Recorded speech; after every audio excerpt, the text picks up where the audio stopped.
It's Powertools, and we got the legendary Doc Martin in the house. This is amazing. I'm glad that we have you. How are you doing, sir? Good, good. Finally made it. Oh, come on. Made it to the studio. To the Sirius XM studios. Yeah, nice. exactly. I'm very excited to have you here because me and you, we started at similar times in Los Angeles, right?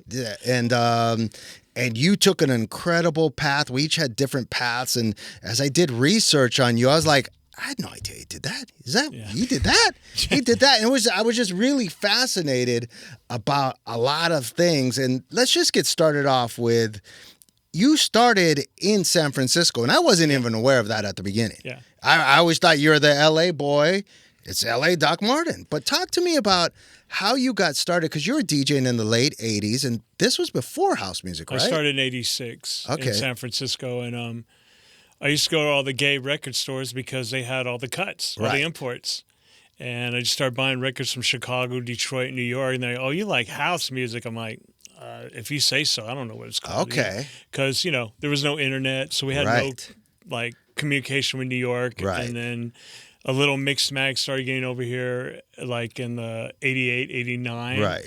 And I was finding out, we're playing a lot of the same tracks. And then so you started off with house music. It wasn't the precursor to house music. No, I had hip hop nights. Back then, like in 86, it would be, you'd play the whole night, like all 8 or 9 hours. So I'd start with reggae and hip hop and work my way up, like BPM wise. How did you get an 8-hour residency in San Francisco? Really interesting, because I was a chef before. I was on my way to being a chef. Right. And these guys would come into my work every night around 3 a.m. I'm like, and order dinner. And I'm like, what do you guys do? And they're like, oh, we're building this nightclub. You should come check it out. And I went and checked it out, and I got offered a job as a busboy for like less than half of what I was making as a cook. At the club? Yeah. Oh, that's crazy. And I just really like the atmosphere, and I'm like, this is fun. I want to be here. I don't want to be in a kitchen being yelled at, Right. And what was the name of that club? DNA. Oh, no way. Okay. I helped put the dance floor in that club.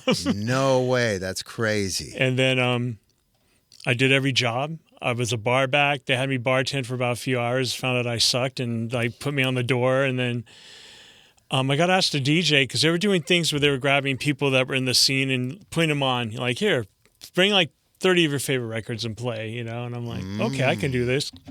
Like open turntable night. Yeah, at this bar. It was like no big deal, and I really enjoyed it. I didn't know what I was doing, didn't know how to mix, I was just like, and people started getting up on the bar and dancing, and it was like a really mixed crowd, and that turned into a thing where on a Tuesday night, you're getting 300 people crammed every night, every week. And I had to literally go and play every other club in town before the club I worked at would give me a Monday night. He took Monday night, the hardest night of the week. Yeah, and you know what? It was hip hop for the most part, and we started getting like 700 people on a Monday night. And they're like, "Oh, you want to do Wednesday or Saturday?" I'm like, "Oh, now you want to talk to me?" And then one night during the hip hop night at midnight, I just snapped. I put on a Larry Heard Fingers record called "Washing Machine," and that was it. And half the hip hop crowd was like, screw you. And the other half was like, all right, we're going to ride with you on this, And we built it up. And then the crowd started becoming more mixed. And like a lot of people that were in San Francisco from Europe would come to the club because they already knew about house music over there. And it just built, And so you're going to the record store looking more for like the Larry Fingers record. That and just, imports. And I probably have some really whack records in there, too, that I thought I didn't know it was house or whatever. It was just I can dance to this, And now I probably wouldn't be caught dead putting that on a turntable anywhere. But, back then it was, as they say, the Wild West, a free-for-all. So you could mix new wave out of house and play like hip house, like Fast Eddie or break beats or what have you. It was open format before open format. So I remember the thing that really flipped the switch. I'd been doing this for a couple of years, and the first show I ever booked was Liz Torres from Chicago. Wow. And then I booked Inner City, you know, You had Inner City in San Francisco. like 87, 88. Right when they had just dropped Big Fun and Good Life? I think right before, because Virgin Records was next door to us, so Right. they would bring us all the hot promos. That's And crazy. yeah, so we did all that, and I brought in like Craze, all these New York bands, Jomanda, you know. You had Crazy and J-Mob. Jomanda. That's crazy. But back then too, and Right. people, there's no way to promote it because no one knew who they were. They weren't on the Right. radio. They weren't, you know, a Right. household name. I would literally have to go around to the gay clubs with a boombox with their track in it and play it. That's how we got DEEE-LITE, you know?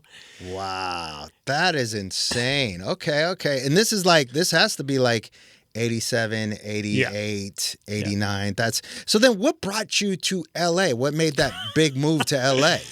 So at that time, I just done DEEE-LITE on a Thursday night. We did 1,100 people. No one knew who the heck they were. Right. They just heard me with a boombox, and I had a really cool flyer. Because that first song was What is Love? Yeah, What is Love? Right. Yeah. And then Groove is They were Wild. like considered an underground, and then they Yeah. put out Groove is in the Heart. Yeah. Oh, they're commercial now. But yeah. And then DJ named Kyoki came out with them. Like, Right. was just hanging out. They were friends. And I met him. He came to my club. And he was like, this is crazy out here. And basically what happened is I had climbed so quick because no one else was really playing house music. They were dropping a few tunes here, putting their toe in the water, playing radio hits, Right. what have you. But you had your finger on culture by bringing in artists and everybody at that point in time. And I was doing DJing for like Gautier and, you know, Armani and doing just because that European crowd really was into house music. Right. Absolutely. So a promoter from LA named Sean Perry in Beach, Of course. they came to San Francisco just to chill, and they ended up following me around that whole weekend, like for 4 days straight, and they just loved it. And they're like, "You're coming to LA?" And I'm just like, "Yeah, right." And a month later, I find all my shit in the back of a truck, and I'm on my way to LA, being told that, you know, you're gonna live in Fullerton. It's like 15 minutes away from LA. Like, I didn't know. I've never Right, been. I lived right. in Torrance in 85 or something. Right, I came down for a little bit to check it out. And so I took a leap of faith. I'd done all I could do. I'm going to reiterate this. At that time, I had Yes, done all I can do in yes. San Francisco. And I came here and I was nobody. And I kind of thrived on that. I had enough money to buy 1 or 2 records a week. Right. And that was it. So, And were you playing at their clubs at the very beginning? Or their events? they brought me down, and it turned out that Steve LeClaire from OAP, we got along. Tef, Foo, I was hanging with them, Yes. and they put me on like at Truth, and they put me on at OAP, and then I did the Casa, which was another world to me. Wow, that's crazy. Because in San Francisco at that time in 89, 90, everyone was kind of like in that goth phase where it's all black, like I am today, all Right, black. Right. And I came down here, and it was like United Colors of Benetton. There was like Right. all kinds of different people, rockabilly dudes, punks, you know, ex-cholos. Like, it was just insane. And the Casa, you know, back in the day was like, it was nuts. Right. You walk in there and just like, you know, another world. And the promoters used to actually dress up the venue and go with Right. themes. And So you were doing the Casa on Friday nights. I was doing the Casa on Saturday nights. yeah. That's yeah. crazy. That's crazy. And I started at the Casa like playing there in like 86, 87. Yeah. And when you're booking Craze and all that, those were the biggest records at the Casa. Like yeah. everybody would come to the yeah. dance floor. That is crazy. So then how did you get involved at record stores? My first job was at Prime Cuts on Santa Monica, Okay. and I was probably the worst employee they ever had. I was never there, and I was starting to travel already. Right. I was meeting with Rick Rubin about doing Deaf America at that time. But And did you know Gary Richards at that time? I met him. Yeah, I met him. Right. I knew Gary. Because Destructo and Kool-Aid and all- Davin and Right, Mad Hatter and all that. We had our crew. You know, Right. I was kind of like a free agent. I would just kind of bounce around and play, you know, as DJs do. But Rick Rubin would come in every day and pull up in a different color Rolls Royce to go to lunch.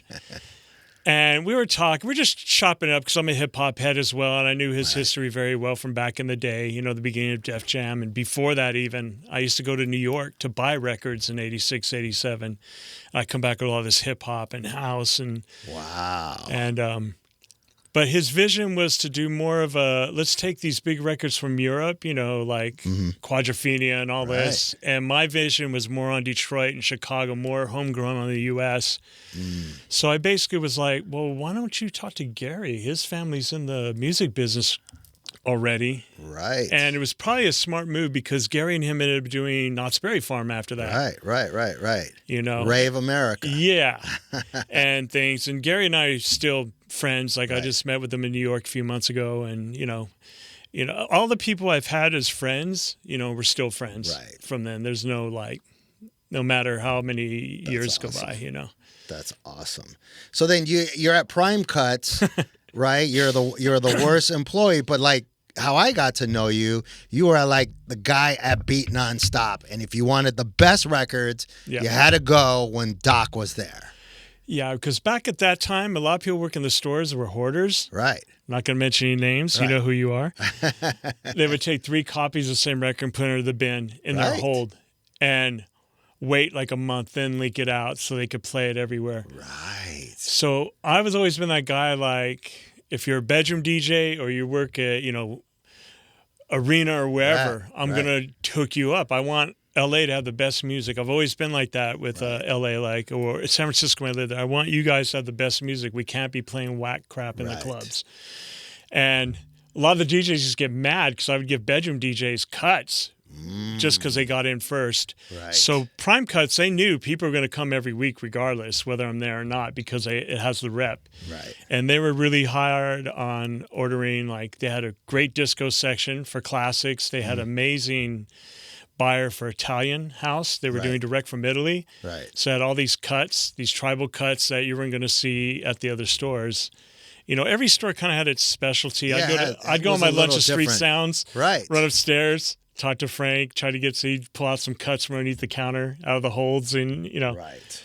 It had to be a little bit advantageous for you as a DJ because you're getting some cuts, you know, or you're seeing trends. Like, explain to us how that helped you in your DJ career by working at the record store.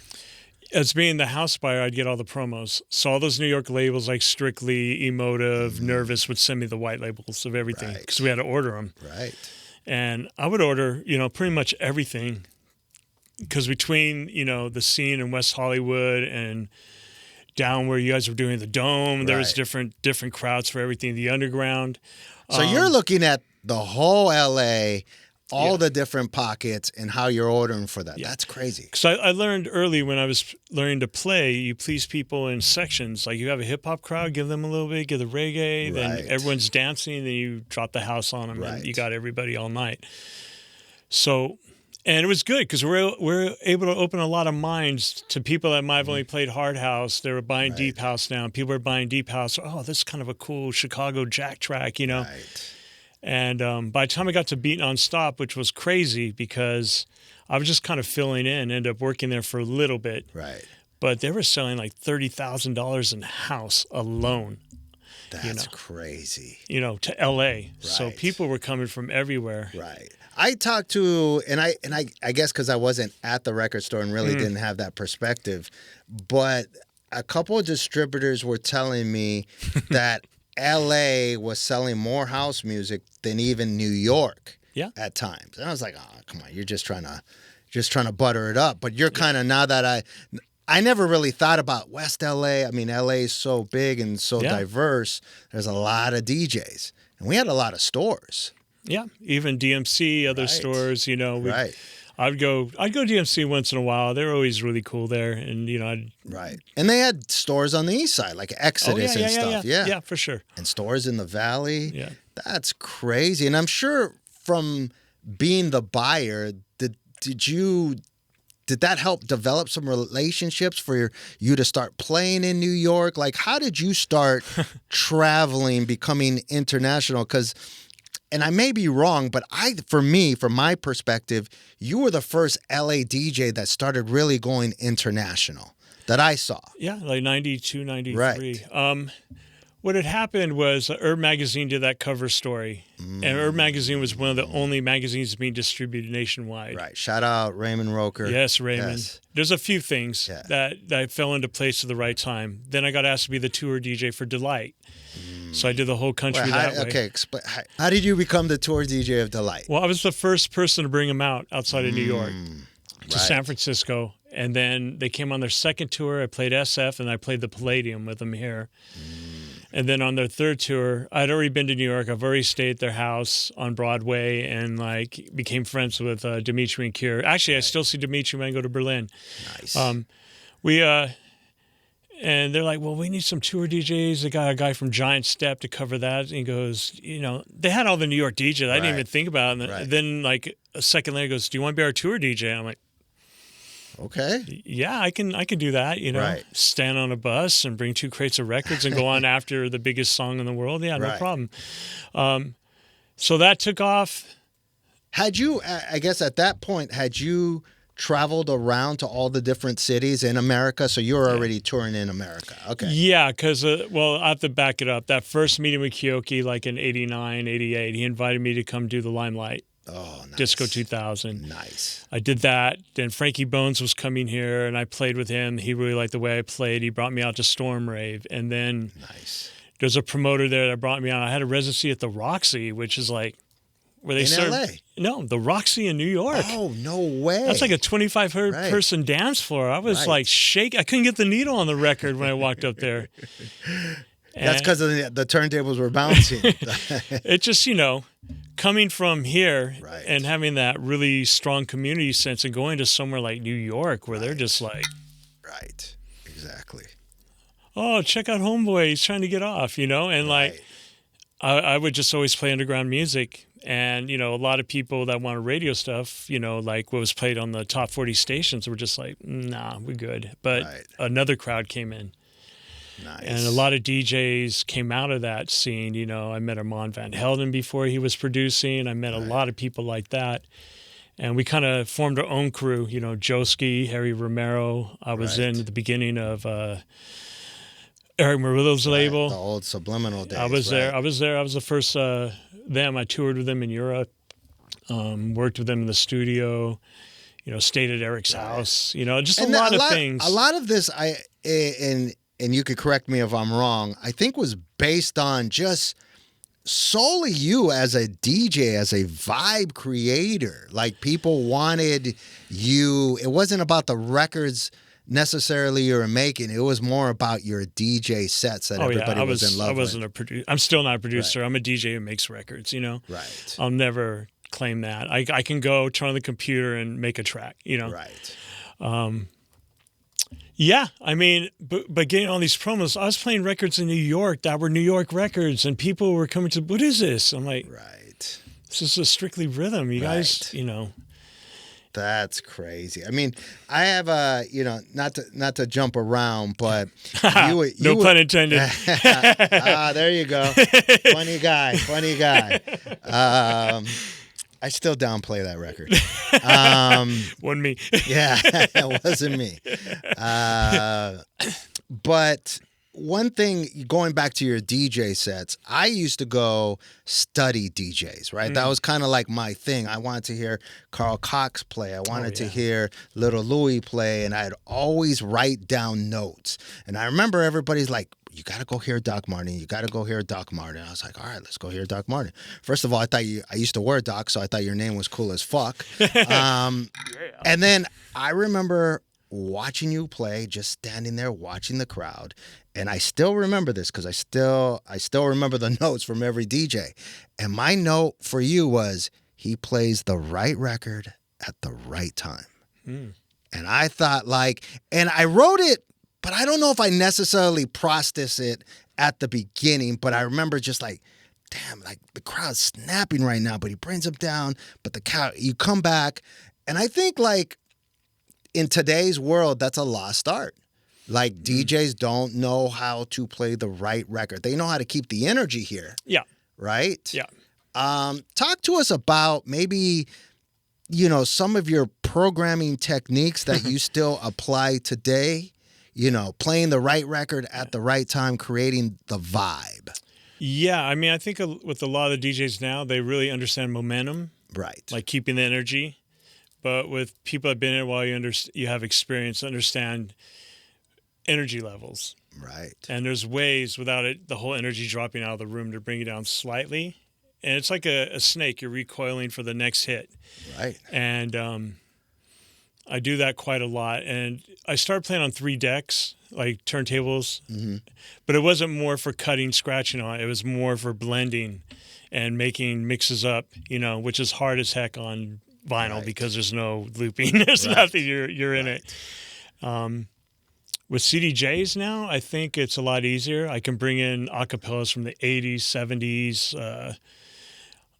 I know when this record's going to be the peak moment, so I can build it slowly and just keep it right here for a while. And people are dancing and they're in their groove, and all of a sudden you hit them, and it's... Where do you think you picked that up from? Because the only other DJs that I know to do that were New York DJs like Little Louis Vega and stuff. I would say New York probably too as well. I went to London in '92, and I was back in the classroom for me. I mean, my first gig was with Harvey at Ministry of Sound. Oh, okay, you're learning from the greats then. Yeah, and this guy Fabi Paris before me was playing this like ethnic techno stuff. I've never heard anything like it before. Like chants and all this stuff, and the crowd is going crazy. And you're just soaking this all in. Soaking it all in. Right. And then I went on. It was good, whatever. I'm not going to blow a horn, but, I thought I had all these cuts. And, oh, yeah, mate. Oh, yeah, that's great. That always works for me. And I'm like, oh, man. So I realized in England, they're even more fanatical than I was, and they had cuts beforehand as well. And I realized you're going to be in England, you better create a vibe and be good. It's not just enough playing a record, Especially back then. So you really cut your teeth in England, you think? Yeah. I mean, I would come with 2 empty crates of records and fill them. And there'd be a lot of garbage in there, but there was a lot of studying going on. Right. And I went and made friends at all the record stores. And then the set that blew me away that first trip is I went to a thing called Full Circle out by the airport. No advertisement, like 250 people, and Andrew Weatherall's playing. Wow. And he just blew my mind. I was there with Lion Rock, Justin Robertson, and we were just like, what is going on in here? And what kind of vibe was he playing? He's like, man, Weatherall's the only DJ that I've seen play rockabilly sets, trance, drum and bass, house, acid, and just rock it every time. Right. Like a real student of the music, and he feels it, And he was just taking everybody on a journey. Yeah, but even like when he was playing post-punk and stuff, it was just insane, and drum and bass. And when I heard him do trance, I'm like, I'm not really a big trance dude, but that night I was. Right. And when he does house and acid house, he just has a great ear. And I ended up hanging out with him quite a bit in the early days in London. I'd go to his office and hang out, and then go to Black Market and hang out at the record stores. And so you bring all this knowledge back to LA that I don't think a lot of us even had, because we're LA based, or we're touring across the United States, but I guess LA is ahead of everybody, or New York. So I'm not learning much by going and playing in Denver, but you're going to Europe and learning from the experts. And then you start like Flammable Liquid, which is legendary, right? I didn't start, but I DJ'd for it. Oh, you DJ'd for it. Right. Yeah. How many years were you like a resident? About a year and a half. Nothing too much. And, when it was time for me to go, it was time for me to go. I just made the conscious decision to get out. But, And then Unlock the House came, which was great. Yes. And that was done by the guys I opened Wax with, and they would move it. And that was based on house and acid house and breaks, and that was a great vibe. And how many years did you do that for? A couple of years. Right. Okay. Then I actually moved to London. I got a residency at Fabric. That's crazy. See, this is what's so interesting to me is I didn't know you moved to London. So when I'm trying to think back, I'm just like, we don't see Doc as much anymore. Maybe, he's opening up another record store because there's no internet. Yeah. I don't know you're moving to London. Yeah. I don't know. And so when I'm finding this out, I'm like, that's crazy. Like, did you at that point feel like, I guess you'd fallen in love earlier with Europe. Yeah. So you wanted to go back. It wasn't so much, I've done everything I can in LA. No. It was more like, I want to take in what they're doing. Yeah, and it was all about, when I come back to LA, I always had music. I was jumping into new styles. Fabric was crazy. On my fourth record in, the girl that was doing the bookings came up to me and asked me if I wanted to be a resident. I'm like, I've only played, like, let me finish my set, you know? And she's like, no, we want this sound in here. And I was like, wow, okay. And what was that sound? I was playing deeper, more left field stuff, Moody Man before he really hit, and then some deeper ass stuff. I was really getting into the sounds of Berlin, which were that deep minimal stuff. Right. It wasn't so dry back then. It had a lot of soul and feeling to it. And it had a lot of groove in the drums. Yeah. Right. And then I was hanging out with the guys from Junior Boy Zone, so they were hipping me to like the North London, house sound, which is pretty dope. And and you're taking this all in, coming from LA, like LA and San God, Francisco. I would be out 12 hours a day, going to record stores, go hang out with Ashley Beadle one day, met people like classic recordings I ended up getting on there, doing a CD for them with Derek Carter and Luke, and that was a big deal. And then Fabric CD came out. Because, you're doing these international CDs, and that's the thing that I remember. Yeah. I didn't know you were over there, but I was like, oh, man, that is dope. Like, how important were having those CDs with those big brands on it for you and your career at that time? It was pretty amazing. I'd done Radio 1 twice already, the Essential Mix, and I didn't realize how big of a deal that was. That led to everything. Like, I knew Derek Carter from here. They started Classic. I used to go to that office 4 times a week and just hang out. Right. And Classic was over there in London, right? Yeah. Yes. Okay, right. Portobello Road, Notting Hill. No, because you say Derek Carter, and I think, it's in Detroit. But no, he set up shop over there. Because a lot of Detroit guys went over there. And some of the Chicago guys were over there. It's like the same, all the way back to jazz music. To get really appreciated, you had to break in France and London, Berlin. Same thing with rock, like Jimi Hendrix and all them. They all wanted to play in England. I've always had this thing of, like, when you're a big fish in a small pond, you want to jump. I've always wanted to be a small fish again and jump back in, and see. Right. And if it doesn't work, I'll go back to my pond, Right. But the Fabric thing was like fully just mind blowing to me, just because every week I would go and hang out when I wasn't DJing. It was just like, and the DJ resident was Craig Richards, amazing DJ, still blows my mind, and Terry Francis. And Craig Richards' Mrs. Amanda was my agent, so we would be booked all over Europe together. So it was always like, right, yeah. And you're soaking this all in strictly as a DJ, not folk. And I think this is part of your success was you weren't like, let me go spend 12 hours in the studio and then soak up 4 hours of the club. You're vice versa. You're doing 12 hours soaking in music, soaking in the club.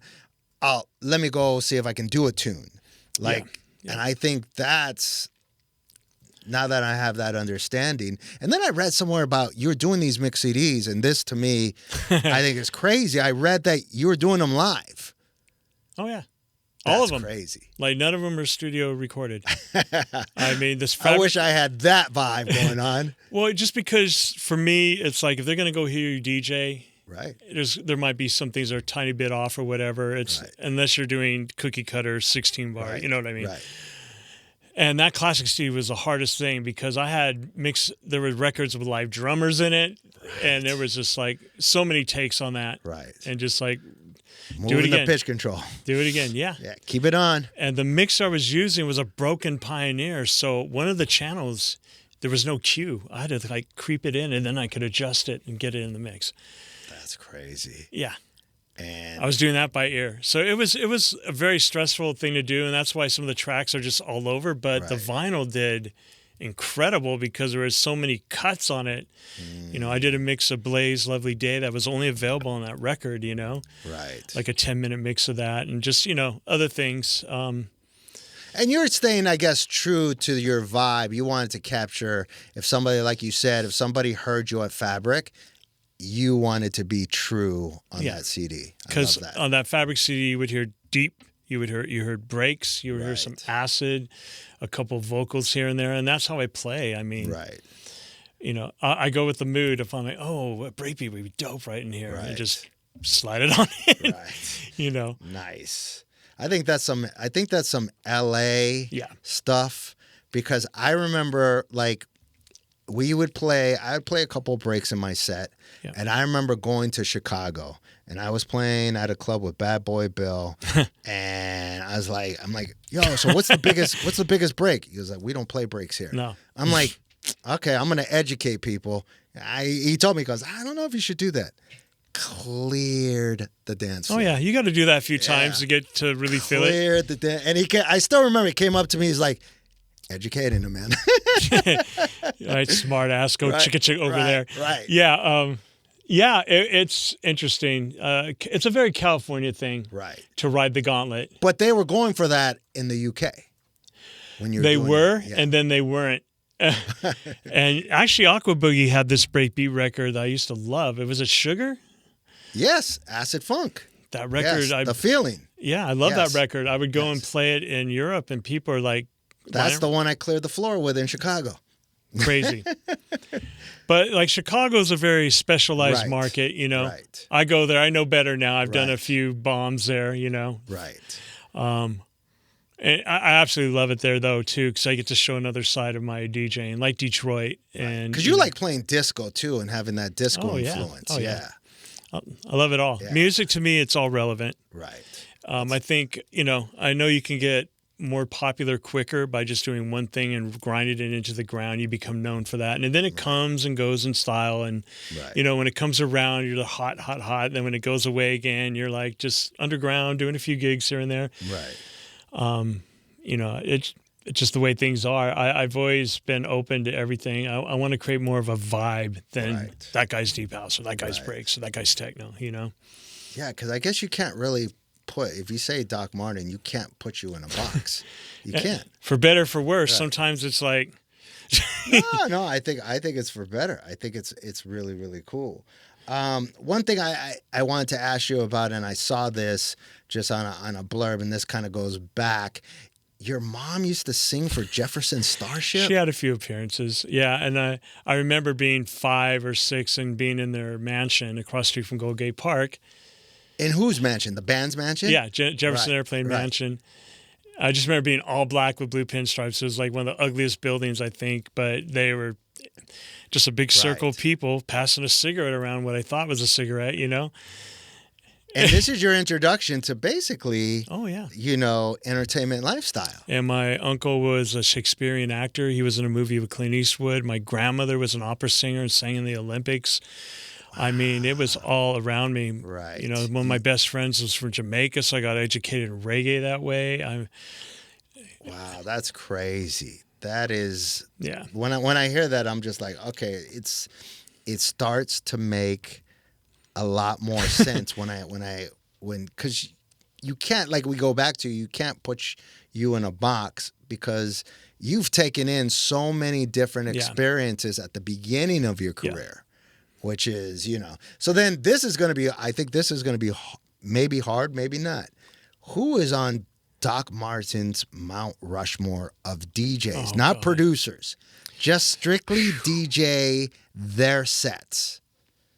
Well, easy one's Andrew Weatherall, for sure. I give Craig Richards that because he's really filled that gap and come in swinging. Right. God.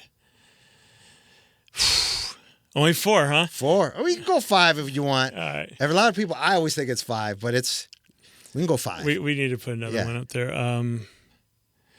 God, New York. I have to give it to Louis Vega. He's lasted. I know him from freestyle days. Right. You know what I mean? Right. He's really lasted and done it, and we fall in and out of styles together. He's a great. Right. Radio Slave, I have to say, because we used to play at Ministry together in '92. Right. And he showed me a flyer. He wasn't Radio Slave then. He was Matt Edwards, and he's been really crushing it. I'm going to give you a bunch of names because it's not fair. Yeah, right. Go on. Bushwhacker from UK, another one. Never heard their DJ set. Amazing. Yeah. I'd even give it up, even like the Bros. They've really Martinez Brothers, I would say, have really Right. fine-tuned their sound. And I saw them from the beginning, recognizing their dad from Shelter, rapping with their mom and stuff, and just watching them climb. And what they've done is pretty incredible, to be honest, Right. for the For amount of house time. music and Yeah. keeping and staying true Yeah. to what they do. Yeah. I think. I mean, with Sublevel, they wanted to book them, but they were 17, and I was too scared because, we're doing what we do at Undergrounds. Right. So I booked Dennis Ferreira, and that was amazing. We lost him for 2 days, though. I don't know what happened to him. He took off, and we lost him, That was another great time in Right. L.A. because I came back from London and realized everyone was still disco house, and everyone was still kind of in the same lane they were in when I left. Right. And I came back energized, and there was this new movement of 120 to 122 BPM, groovier stuff that was really like, it would take 8-10 hours being at a club to really Understand it all. Right. It's not like here now where we get an hour and a half. And of Right. course, you're just going to beat it because, Right. what else? Right. The guy before you did it, the guy did that. The guy after you was going to do it. Right. Right. There's no, movement in the music Right. really. And I've actually started turning down a lot of those. I turned down some major festival people here because of that. I'm like, no, the lineup's not. I want to do good stuff at this point, Right. But with Sublevel, I had the chance to book Josh Wink goes on that Mount Rushmore. There you go. He's He's right amazing. now, Yeah. especially. Holy smokes, man! Right. Crazy. That's dope. There's a lot. I can throw Right. Sneak in there. He has moments where Yeah. I'm just like, wow. And, and Farina, of course. We've been Right. playing a lot of back-to-backs together, and that's been going really well. Going back to what you're saying, you want to do your sets, you don't want to do so much festival 45-minute sets. What is like right now today? What is your, man, this is perfect. If I have a 3-hour set, 2-hour set, 4-hour set, what's that perfect time for Doc? Well, I've been doing 4-hour sets like in Portland, Seattle, San Francisco now. Right. New York is usually 3. Okay. When I go to Europe, it's like Berlin. Right now because of the club I'm playing, it's 3. When I did Panorama Bars, like 7 hours. Right. And it gets past we have to bang it. Now you're like, you got to play for 7 hours. You better Right. put a little thought into this. Right. And with Sublevel, I'm going to jump back to that because it's important for the LA scene here. I took it, I footed the bill for every single party. I had no investors because I wanted to do it my way, Wow, that's my crazy. standards, Right. my venue, my sound. Right. And, it was scary. Right, I would put of course. like, $10,000 in before opening the doors sometimes and get a venue and fly Josh Wink out. Right. Or, I had Mr. V. I'd have a bunch of people played Audio Jack before they were big. It just, the list is like 50, 60 guests we've had from Europe and around the country and LA as well. Is that because you could have easily partnered up with some promoters, Yeah. but is that because you wanted to have full control of the quality? 100%. And, a lot of people are out throwing money at me. Like, I'll pay for this. This is great. But then they get their interjection. And like, I knew the vision was clear. I knew what I saw in Europe. I knew when I did an underground in London, what it was supposed to be: low lights, big sound, great music, and a good crowd. Like when I would go out and promote, I was passing out flyers because I wanted to see the crowd I was promoting to. It was really important that I picked the crowd. That's crazy. And then, if you see a really cool crowd of people, I'd see who the ringleader was, give them a flyer, walk away. Then everyone's crowded around. I'm like, what is that? Look at Doc was a promoter. I was a promoter first. Same yeah, here. Same here. Yeah. And, it wasn't a thing. Some sublevels were 300 people. But the thing that made it really interesting is we would change our venues every party. Right. So opening night's closing night. If you didn't go, you missed the opening of a new club that was closed the same night. Right.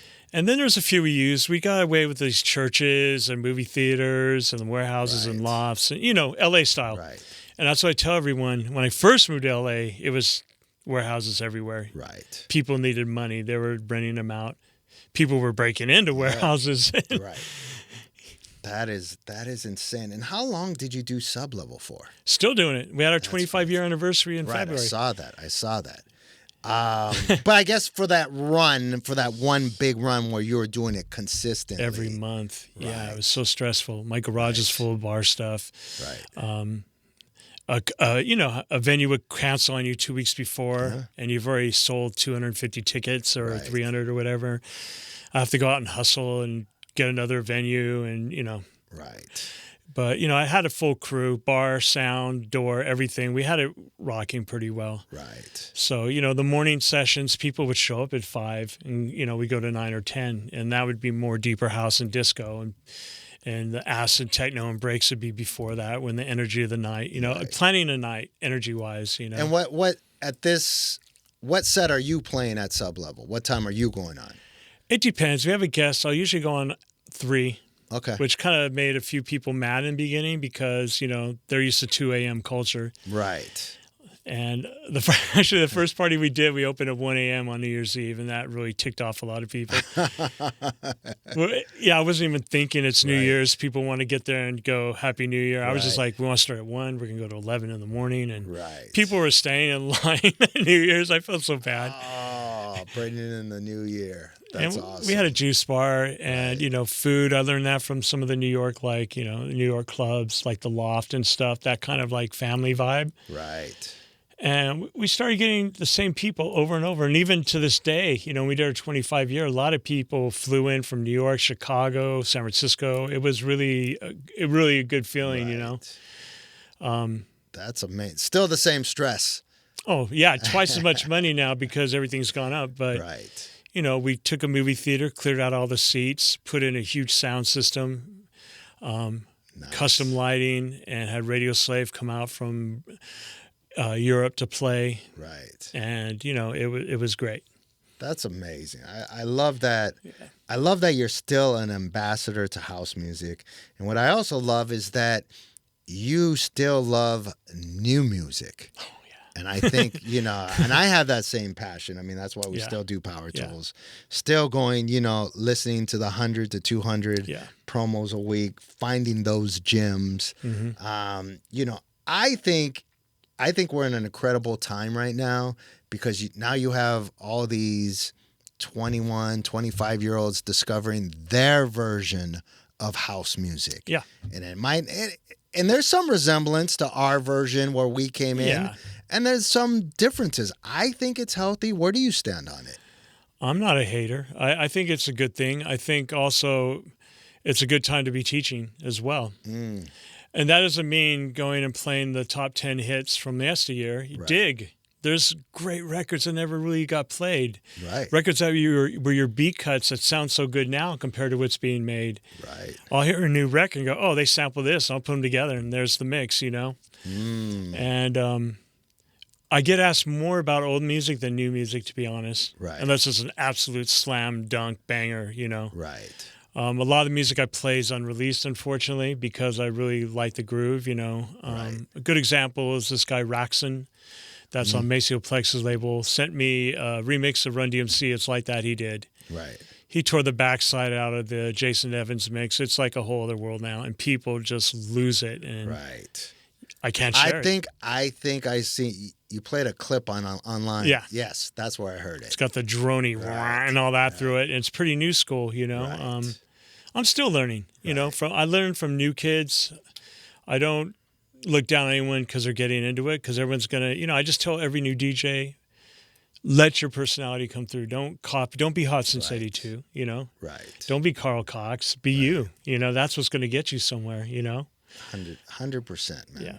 Did you, I guess, my question is, did you foresee, I guess in the late 90s and the early 2000s, it being this big? Because I kind of foresaw a version of it, but Yeah. you going to Europe and stuff, you must have had a different take, Yeah. right? Did you see it being, where it was going to move to the Coliseum and there would be 60,000 people? I was hoping, Right. because I had done the first Creamfields on the Daft Punk tent. I played for Daft Punk there. And I literally could not walk around the whole festival because it was so big and so many people and sound systems everywhere. Carl Cox was here, and there were just people everywhere, drum and bass. Right. And I was like, whoa. And then a thing called Juju Beats, a group here. Right. They started doing events, and I did the first one, like 5,000. I was like, wow, it's amazing, 5,000 people. And then they started curating their lineups, and it was like mostly house. And then there would be a drum and bass, and there'd be a room with Donald Glott and Dan and all them. But the house rooms were drawing 10,000, 15,000 people. And then they did one, it was 2 separate rooms. DJ Sneak and I in one, and the other was Mark Free and Derek Carter. They both had 15,000 people in it. Right. And that to me is like, oh, we're here now. We've arrived. Right. And then, other festivals came and grew, and I played some of the early nocturnals and EDCs and stuff. Right. Which is more geared towards the rave crowd and, electro and whatever was kind of big at the time. And still kind of is in a way. They're kind of bending it a little bit now. Right. I did a couple of things for Insomniac. I play with Adam Beyer one. I play with Richie Hott in another. I like to do those when it makes sense. Right. It doesn't make sense to go play when it's, no. Going back to Creamfields, how many people were at those raves back in those early 90s? I don't know numbers, would you say? I would say even 20, 25,000. Okay, they were doing those numbers. The Daft Punk tent had Roger Sanchez, myself, Eric Murillo, I believe, Cassius. That's it was just like Sneak was in there, Right. Junior Sanchez. It was just a crazy thing. All this U.S. guys were just like, like, holy crap, Right. And I'd been a resident at Cream. They were doing my bookings for a while as well. I went to Portugal. Right. And Carl Cox invited me to play his area. Right. And that was just mind-blowing. Carl to me has always been the guy over there. Mm-hmm. Absolutely. And even he opened a small club for a while. I played called Ultimate Bass. Right. And he would invite Sneak and I to come play on Thursdays. We go play with him. And, it was just more of a meetup. 300 people. Nothing really like. Right. But you're playing with Carl Cox, so you better bring your A game. Of course. No sloppy anything, Right. And how's your vinyl collection these days? Did you get rid of all of it, or you still have huge... No, I sold about 7,000 to Amoeba, just promo stuff I'm not going to play. Right. And I've been selling slowly some of it off, just stuff I know is good, but I'm never going to play. Right. And then if I get the itch to play it, I'll go buy the one. So you have yours organized. Chaos. Organized chaos. I have it in sections like Acid, Deep House. That's organized. Well, kind of. And then there's like racks of just miscellaneous. And I've got boxes now I'm going through.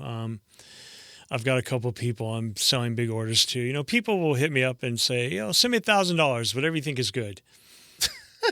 I'm like, well, I think it's all good. That's why I bought it. So I have to get a little more specific with what they really want. Right. Yeah. That is crazy. I have probably 70 crates in the garage. I have no idea what's in what. I mean, it's just, I keep on promising the wife this summer I'm going to knock it out, get it down to 10 crates I love. It's just... The more you go through it, you start playing B-sides and realizing that, damn, there's... Right. And stuff you might have played once. Right. Because you're buying, if you were like, you were at a store, so you had more. I would get, my goal was to buy 10 imports every week. Yeah. And some of them I'm just, that's a cool cover. I like that one thing. You're right. You play it twice and, okay, it's not that great. Or not that great, but it's not, because you just got 10 more imports. Yeah.